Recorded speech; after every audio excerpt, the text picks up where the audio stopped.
Welcome back. We're listening to you. It's time to do some irons. And, you know, we're honest, we've been struggling to get the iron swing perfect, right? Yeah, we sat through shafts actually trying to figure it out. And we still got a little ways to go to really dial it in, but we're getting there. So this is still going to be, you know, good data, especially within this isolated test. As we expand it, you might want to, you know, we'll give you the cue when to say, right, this is when you can start comparing models from test to test. But let's just focus on this one today. This is the Srickson ZXi line. And we really wanted to help you understand what the family does. A lot of people blend these irons. Yep. They wouldn't probably blend 7, 5, and 4. But you might. I've done it. You have? Yeah. There you go. But you are not a lot of people, let me tell you that.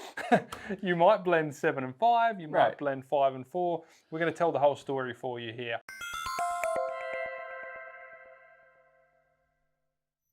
First part of the test, we're going to hit them on the robot, and it's not just center shots that you care about, right? So we are going to map toe and heel on the 7, then the 5, then the 4, 80 miles an hour, keeping the face and the path 0. We're going to hit down on it 4 degrees because it's an iron.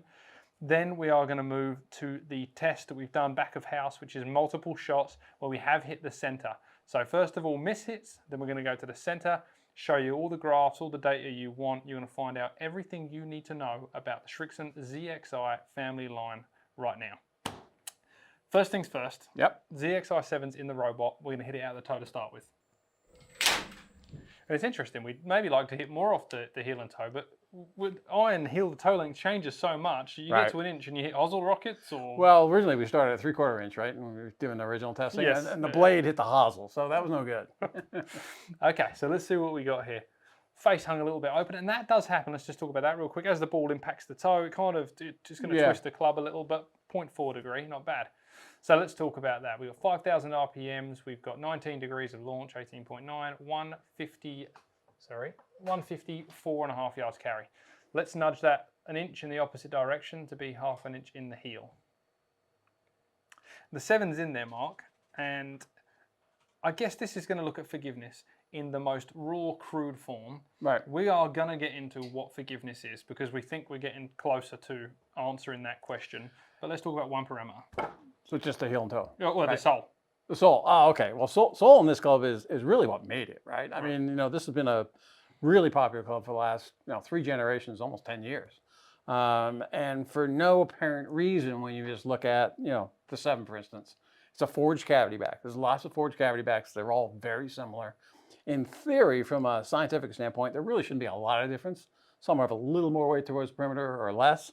But this club's done really well, and it was really not very well known even 10 years ago. And the reason is the sole. And that's what we're kind of learning from Dr. Mace's information is the sole is probably as forgiving or as important to forgiveness as everything else on the club.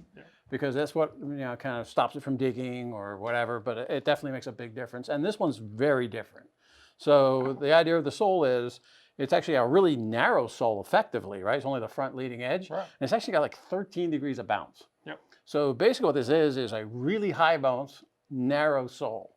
So anybody steep, these are great for. And a lot of tour players playing it. Probably the most popular iron on tour, the 7, that's not getting paid for. There's a lot of guys playing this that aren't playing for. So, and anybody who's steep at all, it's a great golf club. We see that in the field when we're fitting and you see a guy, and just think about this, if you're getting fit for wedges, what does the guy talk about? Always talking about grind, always talking about bounce. And this has got 2 extremes of both, bounce and grind. People that have success with this have awesome success. They feel like turf interaction changes, metrics clean up, and the robot doesn't show that. So I just we do the majority of our fittings actually on grass, right? So at Greyhawk or Sunridge or other locations outside, and you really do notice it in the grass. Not so much on a mat, but definitely it does help. But on the grass, you can really tell. I mean, you can see the dipper patterns. They look better. So we can't bang the drum enough on that. The sole here is going to add so much more to this picture. It is the differentiator between this and every other iron out there. And it's the reason it's become popular. In my opinion. I agree. Because there's nothing else to it. I can't look at anything else that I can find. There's no super high MOI, springy phase, nothing. It's a forged cavity back, right? Good stuff. But it's done really well because of the sole. Okay. Well, let's go back to what the robot says out of the heel. Yep. It's pretty good out of the heel. As far as straight. Straight. And I think we were competing with 155, 154.4, and this has carried 156. Okay, now, why would that be? CG. CG, right? Yeah, exactly. Yep. So CG in the 7 is definitely, it's a better players club. It's going to be short from heel to toe. And generally, better players hit more towards the heel. I mean, obviously, all blades and stuff. The CG was in towards the heel, so a lot of the old golfer tour players, you can see, like, I've seen guys, little dimes worn out, and just slightly heel side, Yep. right? So everyone in design has tried to work on that and move the CG away, and the hosels are much shorter than they used to be. So a lot of those things help. Yeah. Well, this one, if you're hitting it in the heel, you're going to get some serious bang for your buck. Yeah, I never hit the heel, so it wouldn't help me any. But I hit away from the heel on the round soft edge. Okay. The hosel. That's a different shot. Okay, so there's the map there. Red is toe, green is heel. Remember, hang around for the center shots. We've got that big data for you coming up. Next up, we're going to put the ZX5 in and give it a run. Okay, ZXi5, bigger footprint. Yep. Sole, same V sole, but a slightly wider version. Right. And we have to check that, but I think it's actually a little higher bounce. Yeah. And a little bit wider sole, obviously. That makes sense. And then we've got 1 degree stronger loft from the 7 to the 5, but you also got such a big change in like CG. This one really stretches. I'm assuming CG is going lower and down and further towards the toe. So yeah, so that's going to go a little bit higher, right? So that kind of bridges the gap a little bit. But you probably got to, if you're going to blend the two sets, you probably got to, 1 degree stronger or half a degree stronger on a club down and 1 degree stronger on a club next to it. So if you're going from like a 7-iron to a 6-iron, you probably make the 8-iron half a degree strong, the 7-iron 1 degree strong, and then go to the next one on the 6. Yes. And you kind of blend that gap. And you know what? Because there's a lot of bounce on these things anyway. It's not a big problem to make them a little stronger. Yeah. Right. And if you've got trouble with digging it in the ground, adding loft is no problem because it just adds a bit more bounce too. Right. So exactly. You just got to pick your poison there. Right. Okay, let's hit it out of the toe and see what it does. So the ZXi7 was 154 out of the toe, but it's a 1 degree weaker. This one was 155 out of the toe. Not that different. No, which is nice, right? Right. You're not like when you're talking about blending, you want them to kind of react fairly similar, especially Yeah, in this absolutely. 7-iron space. You may not even, maybe even a half degree between the one down and get away with it. Yeah. Okay, let's throw it across to the other side, hit it in the heel, see what it does.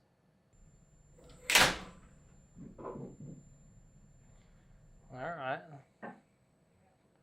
Let's squirm away. Pretty damn straight, though. Face and path were perfect there, so it really is a fair test. See what happens. There's not a lot of difference between heel, toe, and center, really. Right, that's pretty good. 156 out of the ZXi7, 156. Like it's 1 yard different shorter in the heel than in the 5 than the 7. That's pretty good, actually. The heel's not a good place to hit most new clubs, anyway. Yeah. Glenn, let's just have a look at the dispersion graphs here for these two. Okay, so we got red and green are 7 and blue and orange are 5. So the 5 actually starts to hang a little right, and we see this because the center of gravity gets towards the toe a bit more. Right, in these absolutely. bigger shapes. Yeah, actually they've done that into the toe. I mean, you can't see it so much in the 7. You got the spot in the 7, but on the 5 too, you can see there's actually tungsten in here. Yeah. So by doing that, they're actually moving the CG out, which helps, obviously for the toe where most people hit it, including myself. But you think that would actually hurt the heel, and it doesn't seem to all that much. No, not 1 yard at this distance is no problem. Yeah, and the other thing you see too is that, and this is a constant problem with, game improvement clubs. As they get longer heel to toe and the CG gets out there, they're less draw bias. Yes. Which is why a lot of the clubs have a lot of offset to kind of counteract that. Or they make them more upright or whatever. But, that's certainly a trade-off with that. Yeah. And this one's got a different thing. This has got a hollow body, so it's Right. got a plug in the toe. Yeah, so this is foam-filled, hollow body, which in theory would make it even more forgiving. They've got some tungsten, I'm sure, in this thing on the heel toe as well. And the CG is probably a little lower. So we'll look at that later with Tom Mace's numbers. But that's helping. Let's snap this in and hit the heel and the toe. Yeah. And see what it does. I mean, it should be the most. It's going to go further, right? Right. It's definitely. So ZXi4 from the toe to start with. Right. Should be the most forgiving. You would think so. Let's see. That's pretty straight. Oof. For half inch off the toe, that's almost dead straight. Yep. Tiny bit of a draw to it. I know, which it's is kind of interesting. surprising. I just looked at face What's the face and angle? path. They're pretty good. Yeah. Right. Just. I mean, that's a couple yard. Yeah. And 165.5. It's 10 yards longer. Yeah. At 80 miles an hour, keep in mind. I mean, that's even, I'm getting even more than that. Right. So that's a lot. That's a good one. Miss hitting in the toe, 80 miles an hour, and hitting down a little bit, you're going to get a hell of a lot out of a 7-iron with these ZXi4s. Yep. And that shows you the big jump because, people are probably having an iron between 5 and 4. Am I good enough? Like, obviously we know this is loft related, but a lot goes into just changing the loft. They have to change the center of gravity. Right. Otherwise, if you just keep de-lofting, it's going to go lower and lower. Right, but it's obviously, it's a hollow head, so it's got more tungsten on the bottom and Yeah. lower CG overall. So let's make it up for it quite a bit. Yeah, and the flight was still solid. And we're going to, like I said, we're going to hang in there for the center shots, because then you're going to really understand the grouping. And then we'll also do a side-on view of flight here in a second, so you can see even with mishits how the flight changes. Yeah, that'd be interesting. Glenn, let's see the heel and the fall. It's interesting to see really how high they go relative to each other with the difference in loft, right? Right. Lower CG, but stronger loft. Does it negate each other? I doubt it. It's an interesting maybe. one. I'll show you in a minute. Yeah. I haven't looked at this yet. All right, still pretty good from a half-inch out of the heel. Yeah, only lost 2 yards, right? Impact, and you know what? That was actually a little more. That was 14 millimeters, so it's a hair over half an inch towards Right. the heel. And 163. That's great. 2 yard difference between the heel and the toe. Okay, Glenn. That's first, pretty good. let's go to this view here. So obviously 5 and 7 completely blendable. If you're looking at the bottom of the screen there on the chart, they're in the same spot. The 5 might be pipping the 7 by a tiny amount. Right. And then obviously 4 is way out there. And quite a bit lower. So yeah, and that's what I was going to say. Look at that flight there. 5 yeah, and 7 much are more actually, penetrating. That would be probably great for better players of 4 iron. Right. But you could blend this whole set obviously, and if you're higher handicap that doesn't hit it real high, your longest iron is probably not probably a 6 or so, right? Yeah, 6 Maybe or 7. 5. Yeah. Yeah, right. Even 7. Yep. Okay. That's the fun test, the shot. That's the off-center test. Now we're going to jump back into the middle, and we can really get into the differences between the clubs. So this first chart just shows us the numbers, and I'll let Mark do the fun stuff. But basically, the loft goes 32 degrees in the 7, 31 in the 5, 28 and a half in the 4. So absolutely, that's what is distance change. Right. But like we just said, you can't just de-loft. You have to de-loft with a CG change in the pack. Exactly. And then you go launch. So the interesting thing is, even though the 7 has got more loft than the 5, it actually launches, the 5 launches a little higher than the 7. Probably a little higher CG. Obviously, the 5's got more tungsten in the bottom, Yep. probably, and that's helping a little bit. Yep. But that's actually good because your better player kind of wants some more penetrating ball flight. Probably has plenty of speed to hit it high enough, Absolutely. especially in short irons. Whereas your higher handicap, really needs all help it can get. Yep. So definitely makes sense. 7 was spinning the most. 5 and then 4 makes complete sense. Yep. with some loft Pretty changes. linear there. too, actually. Going from 49 to 45 to 39. So 400 or 500 RPM yeah, per exactly. model. Yeah. Yep. And then we've got peak height at 81 feet with the 7, 86 feet with the 5, so a little higher, 4 feet in the air. You might see that's a yard, just over a yard, and then 74 feet. So we do start seeing that trade-off with descent angle. As we can see, descent angle gets towards the 40-degree number versus the 45 with the other two. Yep. And we definitely know that 45 is the even point of forward and down. That's where we want to get over 45 if possible to stop the thing, and then carry 160, 160. 159, 160 split in hairs, and then 170 basically. Yeah, 10 yards. Yep. And that's at 80 miles an hour, right? So, obviously go to 90, probably more like 15. Yes. Or even 18. And at 90, you start seeing those hollow body things behaving a little weird that you don't like. Yeah, I mean, there are obviously disadvantages. I mean, the hollow body thing is great. And obviously springy faces give you more distance and more height and some other things, because they can move the weight around. The downside is, obviously, as you get off center, you get less spring effect. So you can see, you probably see a larger drop off in distance on the really springy faces. Now, this one's pretty good. This is really good. It's not super hot or anything, but it really didn't change much. No. And that's what scares me is heel and toe that drop off 10 yards at Yeah. 80 miles an hour, which we've seen, right? Yeah. And that's a problem. And let's look at the consistency graphs here from the family line. Left to right, it goes 7, 5, 4. And we do see, I mean, the 5 is super, super consistent. Right. More so than both the others, if anything. But the 4 is the one that's the standout for me. Is how consistent that hollow body is from the mishits we saw in that prior test and this center shots. Yeah, typically when you go further out, obviously just geometry, right? The further we go out, the wider that circle gets, but it really didn't. No. In So that's fairness, pretty impressive. the 7 was the wider one of the bunch, and maybe we hit a few more shots or something there. But Yeah, I haven't got a ton of shots in here, and I haven't looked at the exact shots that we hit, but it's a better player too, so they're going to find the middle more, and they're looking at precision and much more different things. workability, yeah, right? which, your high handicap's not worried about that. Just want to get it that way, So definitely a trade-off. Right.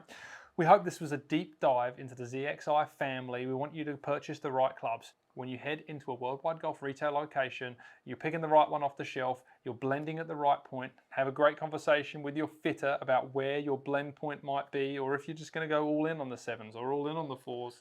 It doesn't matter. And if you're a relatively good player, because this is not a huge game improvement club, and you're a little steep, not a lot. I mean, anything more than 4, I would say. You really ought to look at these. I mean, it's been a great club, and it's done really well in sales for the last 10 years for a reason. And that's it, in my opinion. Yes, awesome. Please like, subscribe the channel. Get in the comments, tell us your thoughts. Which one are you bagging? Which one are you thinking about bagging? Has this video convinced you to put something new in the bag? We love to hear it. We'll see you next time. Cheers.